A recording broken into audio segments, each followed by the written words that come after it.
बिस्मिल्लाहिर्रहमानिर्रहीम। अस्सलाम वालेकुम। Welcome to JICA with तल्लत। कैसे हैं आप सब? अल्लाह आपको अपनी अमान में रखे, जहाँ भी रहें खुश रहें, आबाद रहें। माह रमज़ान की आमद है, इसलिए मैंने कहा कि आपसे ये शेक जो है वो शेयर करती हूँ। ये बड़ा टेस्टी, बड़ा हेल्दी शेक है। इफ्तारी के टाइम आपने इस शेक को जरूर ट्राई करना है। पूरे दिन की रोजे की आपकी जो वीकनेस है वो ये शेक इंशाल्लाह पूरी करेगा।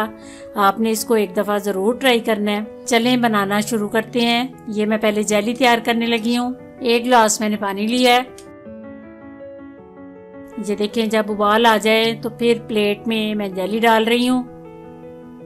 जेली को आपने ऊपर चूल्हे पे नहीं पकाना, इधर नीचे किसी भी बर्तन में आप, अगर स्टील के बर्तन है आपके पास तो उसमें बहुत अच्छी से जम जाती है। उसमें पैकेट डाल के साशे खोल के तो उसके बाद आप पानी अंदर डाल दें और चम्मच से आपने तब तक हिलाते रहना है जब तक इसके सारे दाने अंदर हल ना हो जाएं। इसके बाद ठंडा होने के लिए फ्रिज में रख दें। ये मैंने ड्राई फ्रूट लिया है, पिस्ता, बादाम और इलायची। इनको मैं ग्राइंड करके तो दूध में ऐड करूंगी। ये पहले मैं ग्राइंड करने लगी हूँ। बिल्कुल पाउडर बना लेना है। जो चीज़ आपको अंदर पसंद है वो अंदर ऐड कर सकते हैं, जो चीज़ आपको नहीं पसंद वो आप माइनस कर सकते हैं। ये देखें, तीनों चीज़ों का मैंने पाउडर तैयार कर लिया है। इसके बाद ये थोड़ा सा दूध प्याली में डाल के इसके मैं कस्टर्ड मिक्स करके रखने लगी हूँ। 1.5 टेबल स्पून मैं कस्टर्ड के डाल रही हूँ। इसको अच्छी तरह मिक्स करना है, आराम आराम से। जब तक ये मिक्स हो जाए तब तक आपने चम्मच हिलाते रहना है। ये देखें, बिल्कुल इस तरह परफेक्ट जब तैयार हो जाए फिर आपने इसको छोड़ देना है। उसके बाद दूध मैंने 1 लीटर लिया है। ये मैं उबलने के लिए ऊपर रख रही हूँ। 2 गिलास शेक के मैं बना रही हूँ। 3 टेबल स्पून चीनी आप अपनी पसंद से डाल सकते हैं, कम या ज्यादा कर सकते हैं। फिर आपने चम्मच हिलाते चीनी को अच्छी तरह मिक्स करना है।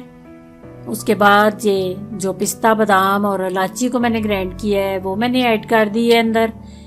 ये दूध के साथ साथ ही इसको आपने पकाना है। 1 टेबल स्पून कोकोनट क्रश किया हुआ ये मैंने डाल दिया है।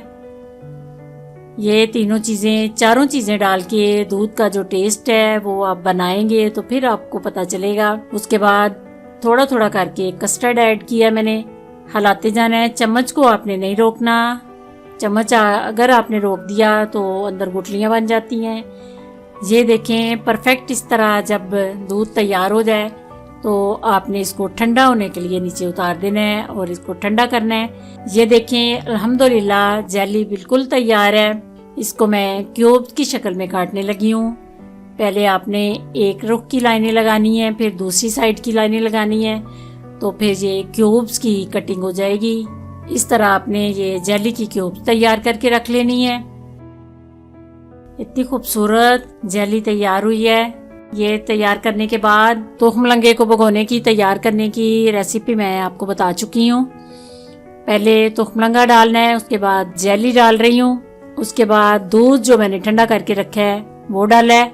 ये चीजें ऊपर नीचे आप अपनी चॉइस के मुताबिक भी डाल सकते हैं कि पहले दूध डालना है या पहले जेली डालनी है। ये देखें, अल्हम्दुलिल्लाह इतना टेस्टी, इतना खूबसूरत शेक तैयार है। इस रेसिपी को आपने जरूर ट्राई करना है और मुझे कमेंट करना है कि ये आपका शेक कैसा बना। अगर पसंद आए तो इसको शेयर करना है अपनी फ्रेंड्स में, अपनी फैमिलीज में। अगर मेरे चैनल पे आप नए हैं तो प्लीज सब्सक्राइब कीजिए ताकि मेरी मजे मजे की आने वाली वीडियो आपको टाइमली मिल सके। अल्लाह आपका हामी और नासिर। दुआओं में मुझे याद रखना। खुदा हाफिज।